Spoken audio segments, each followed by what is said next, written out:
Real Madrid ফ্যানদের royal আয়োজন। দেশের বিভিন্ন প্রান্তে থাকা মাদ্রিস্তারা এক হয়েছেন স্প্যানিশ ক্লাবটির প্রতিষ্ঠাবার্ষিকী পালনে। রাজধানীর একটি হোটেলে বসেছিল তাদের মিলন মেলা।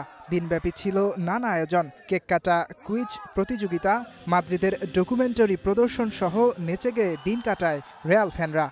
কোনো একটা কারণে সবাই যখন এক হইতে পারি, এর চেয়ে ভালো ফিলিংস আর হয় না আর কি।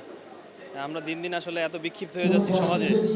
তো রিয়াল মাদ্রিদের ইস্যু হোক, সেটা বার্সেলোনার ইস্যু হোক, মানে আমরা যে একটা কমিউনিটি হয়ে উঠছি, এটা ভালো আর কি। এখানে এসে খুবই ভালো লাগতেছে, সবাই খুব আন্তরিক, সবাই খুবই ভালো। রিয়াল মাদ্রিদের 124 অ্যানিভার্সারির অনুষ্ঠান, এটা যথাসময় হয়নি, এই জন্য একটা সুইটেবল টাইমে আমরা খুঁজছিলাম, সুইটেবল টাইম কবে, তো সেই অনুসারে 24 তারিখ আজকে হলো। দিনাজপুর, খুলনা, বরিশাল, মানে দেশের 64 জেলা থেকেই বলা যায় এখানে অনেক ভাই ব্রাদার আসছে।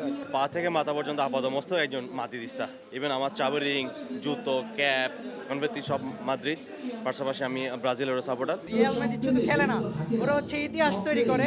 আর এখানে এসে আমি না আসলে জানতেই পারতাম না যে বাংলাদেশে এত মাদ্রিদটা আছে। রিয়াল মাদ্রিদ এখন খারাপ সময়ের মধ্য দিয়ে যাচ্ছে। আগের মৌসুম ছিল শিরোপা বঞ্চিত, চলতি মৌসুমেও দেখা দিয়েছে একই সম্ভাবনা। তবে রিয়াল ফ্যানদের বিশ্বাস, এই খারাপ সময় শীঘ্রই পার করবে স্প্যানিশ জায়ান্টরা।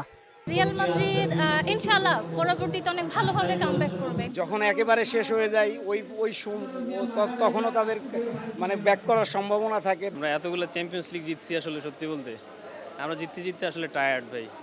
কাজে বাকি দলগুলো আর কি করবে ভাই, ওদেরকে তো দিতে হবে আর কি। শুধু বাংলাদেশে থাকা ফ্যানরাই নয়, বিশ্বের বিভিন্ন প্রান্তে থাকা মাদ্রিদ ওয়ারিয়র্স গ্রুপের সদস্যরা অনলাইনে যুক্ত ছিলেন এই আয়োজনে। ইয়াসির আরাফাত সবুজ, স্টার নিউজ, ঢাকা।